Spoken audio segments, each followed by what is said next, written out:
Kuwait से बड़ी खबर आ रही है निकल के। अगर आप कुवैत में रहते हैं तो ये इंपॉर्टेंट जानकारी आपके लिए ज़रूरी है, क्योंकि बहुत सारे लोग जो इलीगल हैं और जो सेंटर में फंसे हुए हैं जिनको पुलिस ने पकड़ लिया है, उनके लिए एक बड़ी खबर आ रही है। तो सबसे पहले हम बात कर लेते हैं।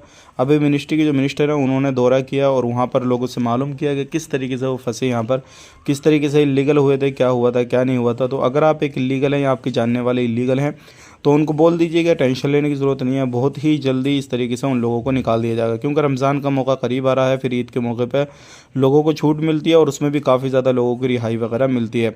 तो इस तरीके से रिहाई जब गवर्नमेंट की तरफ से आपको दी जाएगी तो उसमें आपको परेशानी नहीं आएगी, ना आपका टिकट लगेगा, ना किसी तरीके से पैसा लगेगा, और ना ही आप ब्लैक लिस्ट किए जाएंगे, फिर दोबारा से आप काम पे जा सकते हैं। तो इस चीज़ की आप टेंशन निकाल दीजिए।